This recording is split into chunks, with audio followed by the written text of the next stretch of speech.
오늘도 클릭해주셔서 감사합니다. 구독과 좋아요 부탁드립니다. 최근 우크라이나 러시아 전쟁이 새로운 전황으로 변모했습니다. 우크라이나가 결국 미국산 집속탄을 사용하기 시작하면서 분위기가 급변하고 있는 것인데요. 집속탄은 상공에서 터진 뒤 클러스터 안에 있는 자탄 새끼 포탄들이 쏟아져 나와 기존 고폭탄 대비 발당 위력이 월등한 포탄인데요.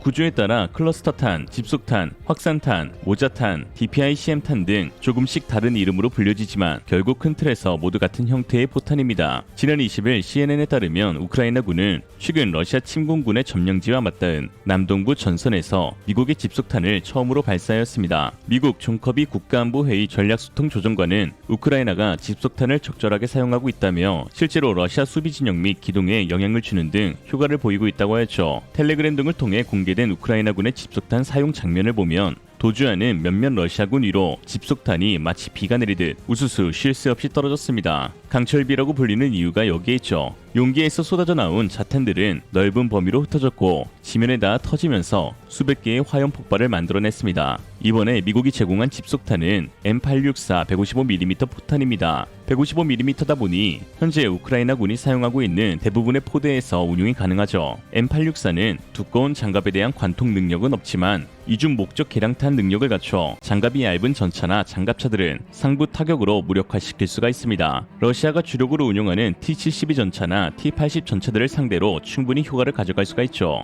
벌써부터 그 위력이 증명되고 있는 집속탄에 러시아는 두려움과 당혹감을 감추지 못하고 있습니다. 푸틴의 최측근인 드미트리 메드베데프 국가안보회의 부의장은 미국의 우크라이나에 대한 집속탄 지원은 3차 세계대전을 의미한다며 도대체 바이든은 왜 이러냐, 그는 심각한 치매를 앓고 있는 병든 노인이라고 할 수 있다라며 원색적인 비방까지 쏟아냈습니다. 그러면서 미국이 드디어 인류의 절반을 자신과 함께 저 세상으로 데려가려고 핵 아마겟돈을 도발하고 있는 것이라고 목소리를 높였습니다. 그동안 미국이 우크라이나에 하이마스, 브래들리 장갑차, 나삼스 지대공 미사일, 스팅어, 제블린 등 다양한 무기를 지원했지만 러시아가 이 같은 반응을 보인 적은 없었는데요. 그만큼 집속탄의 위력이 어마무시하다는 걸 러시아가 증명하고 있는 것이죠. 사실 누구보다도 그 위력을 잘 알고 있는 국가가 러시아입니다. 실제로 러시아는 집속탄을 가장 적극적으로 사용하는 나라 중 한 곳으로 우크라이나 전뿐만 아니라 돈바스 내전 당시에도 집속탄을 사용했습니다. 그렇다면 구체적으로 집속탄의 위력은 어느 정도일까요? 집속탄은 폭탄 하나가 여러 개의 폭탄을 쓴 것 같은 위력을 발휘하기 때문에 그 범위가 매우 넓고 화력이 뛰어나며 또 대응하기도 매우 까다롭습니다. 집속탄의 제압 범위가 축구장 단위로 표시되니 뭐 말 다 한 거죠. 국방과학연구소에 따르면 집속탄 한 발의 위력은 축구장 3개를 초토화낼 수 있고 한 개 중대 병력을 한꺼번에 살상할 수 있는 위력이라고 했습니다. 수치상으로는 최대 22,500제곱미터에 이르는데요. 순항미사일의 폭발 범위가 약 1,000제곱미터 안팎인 것과 비교하면 거의 수십 배 차이의 성능을 발휘하니 가격 대비 성능은 그야말로 끝판왕이라고 할 수 있죠.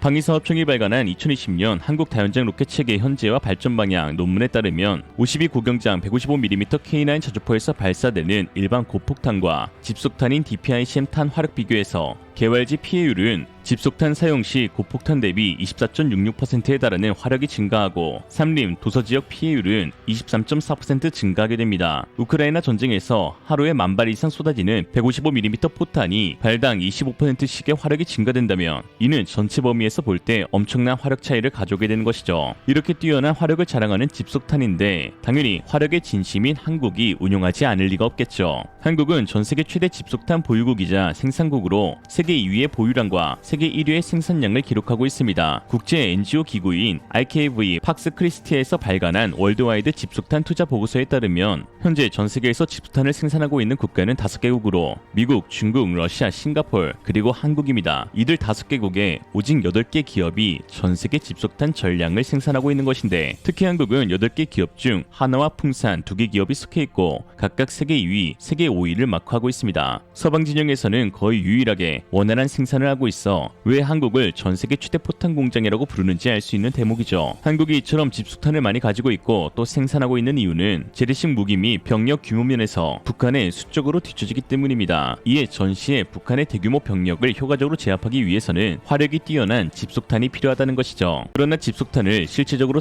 사용하기까지는 국제적 규제로 인해 상당히 많은 어려움에 직면하게 됩니다. 불발탄의 비율이 일반적인 폭탄보다 훨씬 높아 자칫 민간인 피해로 번질 수 있기 때문에 때문에 여러 국제 규제가 존재하고 있는데요. 집속탄의 자탄은 일반적으로 수십 개에서 수백 개까지 들어가기 때문에 총 불발 탄수가 매우 높은 데다 투하 시의 운동 에너지 자체도 일반 폭탄에 비해 훨씬 적어 불발률이 더 높아지게 됩니다. 뭐 안 터지면 피해가 없는 것 아니냐 하실 수 있는데요. 불발탄이라도 결국 터지긴 터지는데 지면에 떨어진 뒤 한참 후에 불시적으로 갑자기 터지게 되니 전쟁이 끝난 뒤에도 민간인 사상자가 발생하는 것이죠. 전 세계 현존하는 집속탄의 평균 불발률은 20%를 상회하는 것으로 알려져 있는데 특히 러시아가 돈바스 내전 당시에 사용한 집속탄의 불발률은 무려 40%로 추후 막대한 민간인 피해를 야기시키기도 했죠. 또한 지난 2006년 이스라엘과 레바논 헤즈볼라 간 전투에서는 400만 발의 집속탄 자탄 중에 100만여 발이 불발탄으로 남아 이후 총 408명의 민간인이 희생되기도 하였습니다. 전쟁이 끝난 뒤에 남기는 상처인지라 더 규제를 가할 수밖에 없는 것이죠. 베트남 전쟁 당시에는 미국이 북베트남 물자 통로를 막기 위해 라오스에 대대적인 폭격을 가했는데 당시 투하된 집속탄이 현재까지도 시한폭탄 같은 존재로 곳곳에 남아있습니다. 미국은 라오스의 불발탄 제거를 위해 9천만 달러, 우리 돈 약 1,100억 원을 내놓기도 하였죠. 이같이 양면의 칼 같은 집속탄의 올바른 사용 및 개발을 위해 국제적으로 여러 제한을 둘 수밖에 없는데 특정 재래식 무기금지 협약인 CCW에서는 제6의정서에 집속탄 사용 시 불발률 1% 미만이라는 규정을 정하기도 했습니다. 즉 1% 미만의 불발률이 증명되지 않은 집속탄은 사용하면 안 된다는 것이죠. 뭐 지켜지고 있지는 않지만요. 세계 최고의 기술력을 지닌 미국도 1%를 달성하지 못하고 있습니다. 미국 의회 조사국에서 발표한 집속탄 정책에 따르면 2008년 미 국방부는 2018년 이후 사용될 집속탄의 불발률을 1% 미만으로 정하는 규정을 확정했는데 이에 대해 의회 보고서에서는 분명하게 실현 불가능한 요구사항이라고 밝혔습니다. 말이 쉽지 현실적으로는 안 된다는 것이죠. 그 후 미 국방부는 2017년 11월 개정을 통해 집속탄 1% 불발률 제한을 폐지했는데요. 그러면서 꾸준히 불발률을 낮추는 노력을 하자는 식으로 변경되었습니다. 20년 전 미국 집속탄의 불발률은 6%대였는데 지난 2020년 평가 때에는 2.35%까지 떨어지기도 했죠.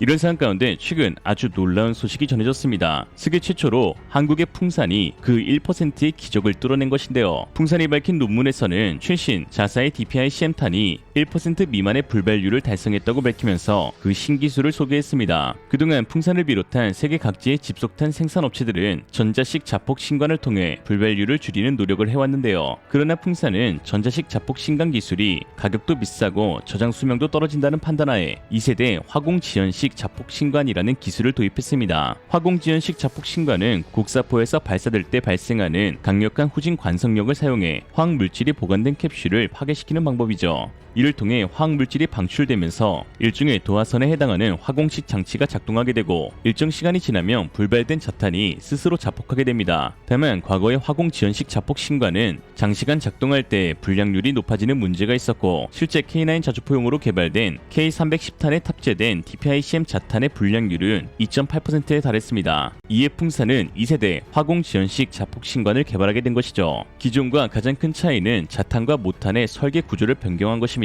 모탄에서 나올 때 외부 공기 저항을 받는 자탄의 각도에 따라 주리본 전개 시점이 불분명하거나 불발하는 경우가 많았는데 이를 자탄 몸체 어깨 부위에 신관을 보호하는 외벽 보호막을 설치하는 방법과 함께 또 자탄 돔 형상의 새로운 개발로 불발률을 1% 미만으로 낮출 수 있게 된 것이죠. 개발 당시 풍산은 신형 집속탄을 테스트할 장소가 국내에는 없어 이스라엘 네게브 사막에 위치한 휴대마 구경 시험장까지 K9 자주포를 수송하여 사격 테스트를 실시하였습니다. 사격을 수행한 이후 하나하나 DPI-CM탄 자탄을 수거한 끝에 1% 미만의 불발률을 확인할 수 있었다고 하며 이는 전 세계 최초의 성과임과 동시에 21세기 전쟁의 판도를 뒤바꾸는 게임 체인저이자 한국 방산 수출 역량에도 지대한 영향을 끼칠 기술에 해당합니다. 1% 미만의 불발률을 달성하면 합법적으로 미국이나 유럽 국가에 대한 수출이 가능해지게 됩니다. 특히 최근 러우 전쟁을 통해 포병과 대전차 탄약에 대한 관심이 높아지고 있어 그야말로 수십조 원에 달하는 초대형 방산 계약이 포탄 하나로 체결될 수도 있는 상황인 것이죠. 최근 풍산은 폴란드 현지에 탄약 공장을 짓는 방안을 추진 중인 것으로 알려졌습니다. 폴란드는 한국산 전차 및 자주포 수입과 연계해 풍산에 먼저 건설을 요청한 것으로 전해졌는데요. 또한 루마니아는 하나와 파트너십을 체결하여 새로운 탄약 공장 건설을 추진하고 있습니다. 루마니아 플로린 장관은 코로나 확산과 러시아 우크라이나 전쟁 등의 상황을 고려해 국가 수입 의존 의존도를 낮추는 것이 중요하다며 한국과의 협력을 통해 탄약 공장을 설립하여 생산 능력을 갖추게 될 것이라고 전했습니다. 세계 최고의 155mm 자주포인 K9과 한국의 집속탄 패키지는 타의 추종을 불허하는 화력을 지니게 해줍니다. 말이 아닌 실제로 산을 지어낼 수 있을 정도인데요. 특히나 한국은 한 여단의 훈련에서만 72문의 자주포를 동원할 수 있는 세계 유일의 국가로 육군 제5포병여단 장사거리 포탄 사격 훈련 현장에서는 72문의 K9 자주포가 15km 밖의 표적을 정확히 타격해 그야말로 초토화시키는 장관을 연출하기도 했습니다. 지금도 화력하면 K9이고 화력하면 한국군인데 여기에 불발률이 1% 아래로 줄어든 집속탄을 사용하게 되면 한국 육군 포병의 화력은 그야말로 기하급수적으로 올라가게 되겠죠. 방산 수출뿐만 아니라 한국보다 수적으로 2배의 포병 전력을 보유하고 있다는 북한을 상대로 한국군의 대응 전력이 매우 크게 상승할 것으로 보이는데요.